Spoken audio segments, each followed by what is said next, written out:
Supreme কোর্টের অর্ডারের পর এবার শুনানিতে থাকবেন কি বিএলএরা? বিএলএ ঢুকলেই কি শুনানি প্রক্রিয়া কি মসৃণ হবে? দেখুন, বিএলএরাও সিস্টেমের অঙ্গ, সেজন্য তাদের থাকা উচিত। হাজার হাজার লোক ঢুকে পড়ছে, ঘেরাও করে দিচ্ছে, এটা তো বেআইনি হচ্ছে। কিন্তু যারা সুষ্ঠুভাবে করতে পারবে, যে বুথের সম্বন্ধে ইনফরমেশন দিতে পারবে, কমপক্ষে একজন লোককে অ্যালাউ করা উচিত। তারও তো বক্তব্য থাকে। হয়তো সুপ্রিম কোর্ট সেভাবে করেছেন, এটা সিস্টেমের মধ্যে হওয়া উচিত। উটকো লোক ঢুকে গিয়ে সিস্টেম গন্ডগোল করছে। যদি যারা সরকারিভাবে স্বীকৃত মানুষ, তাদেরকে তো ঢুকতে দেওয়া উচিত। আমার মনে হয় তাতে সিস্টেমে সুবিধা হয়।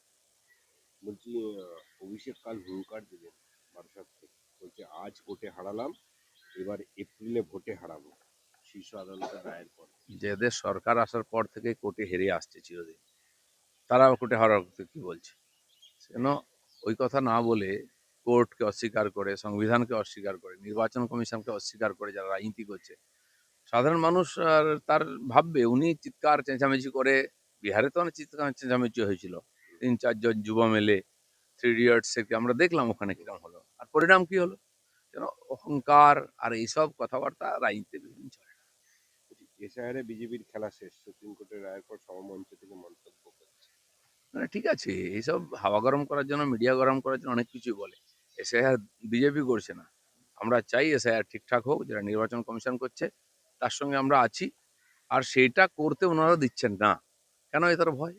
সত্যের সঙ্গে থাকতে এত ভয় কেন? সত্যকে দেখলে ভয় পান কেন?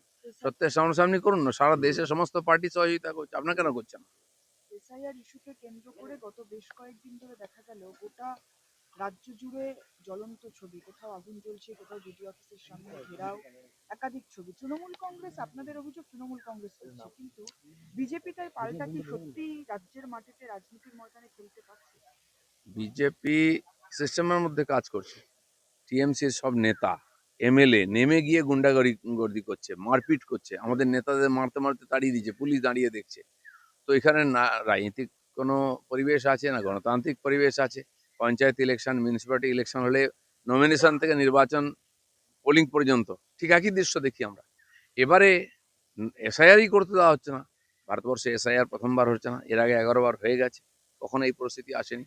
আর সব রাজ্যে হচ্ছে, খালি পশ্চিমবাংলায় এই পরিস্থিতি কেন হচ্ছে?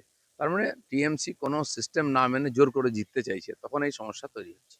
বলছি 23শে জানুয়ারির মধ্যে স্বপন কামিল্লা খুনের অন্যতম মূল অভিযুক্ত রাজগঞ্জের বিডিওকে সুপ্রিম কোর্ট নির্দেশ দিয়েছে কোর্টে হাজিরা, নিম্ন আদালতে হাজিরা দিতে হবে যেখানে তার শুনানি চলছে। দেখুন, আইনি প্রক্রিয়া যখন চলছে একটা ঘটনা নিয়ে, সেটা তো আদালতই শেষ কথা বলবেন না। কিন্তু এরকম বহু ঘটনা পশ্চিমবাংলায় হয়, যেটা এফআইআর পর্যন্ত নেয় না, এফআইআর করা হয় না, বরঞ্চ পুলিশ উল্টো করে যাতে চাপা পড়ে যায়।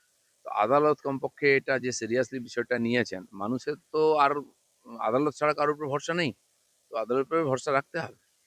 বেলডাঙ্গায় অশান্তির কারণে যে কেন্দ্রীয় বাহিনী মোতায়েন করার পরিকল্পনা বা যে মামলা করা হয়েছিল তার আজ রয়েছে হাইকোর্টে, যার শুনানি রয়েছে, কিন্তু আপনি কি মনে করেন শুধুমাত্র বেলডাঙ্গা নাকি রাজ্যের বিভিন্ন জায়গায় কেন্দ্রীয় বাহিনী মোতায়েন ছাড়া বিশেষ আইন করে শৃঙ্খলা ব্যবস্থা? বিশেষ করে মুর্শিদাবাদ জেলার যা পরিস্থিতি এখন, ওখানে হিন্দুরা সংখ্যালঘু, তাদের অস্তিত্ব বিপন্ন, এবং ওখানে ঠিক কাশ্মীরের স্টাইলের আন্দোলন বা পরিস্থিতি তৈরি করে, ইট পাটকেল মারা, সরকারি সম্পত্তি নষ্ট করা, পুলিশকে তাড়া করা।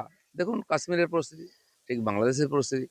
তো আজ প্রশ্ন উঠছে, মুর্শিদাবাদ কি পশ্চিমবাংলায় বা ভারতের মধ্যে আছে বা থাকবে? এই প্রশ্ন। একটা দুটো ছোটখাটো অপরাধ নিয়ে চিন্তা নেই, কিন্তু সার্বিকভাবে একটা পরিকল্পিতভাবে এই ধরনের পরিবেশ তৈরি করা হচ্ছে, যাতে আমাদের মনের মধ্যে শঙ্কা আসছে। এছাড়াও অন্যান্য জেলাতে কিছু কিছু পকেট এভাবে তৈরি করা হচ্ছে, যেখান থেকে পুরো পরিস্থিতিকে বিগড়ে দেওয়া যায়। বলছি এই স্বপন কামিল্লা খুনের ঘটনায় রাজগঞ্জের বিডিও কে মানে গ্রেপ্তার করার জন্য কোর্টে যেতে হচ্ছে, তিনি কত বড় রহস্য? না না, সরকারি কোনো কর্মচারী বা পুলিশ এখানে সে যত বড় অপরাধ করবে, অপরাধ তারাই করছে। কারণ টিএমসি পার্টিটা ওদের উপরে দাঁড়িয়ে আছে, যত অকাজ কুকাজ তাদের দিয়ে করানো হচ্ছে। ফলে কি হচ্ছে, সমাজের মনের মধ্যে একটা হীনতা চলে আসে যে আর কোনো জাস্টিস পাওয়া যাবে না, এবং ওই কর্মচারীদেরও মনোবল ভেঙে দেওয়া হচ্ছে অপরাধ করাতে করাতে, খারাপ কাজ করাতে করাতে।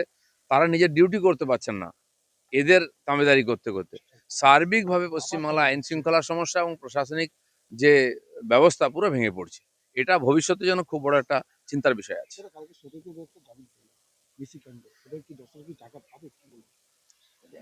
আদালতের ব্যাপার আদালতে ছেড়ে দিন।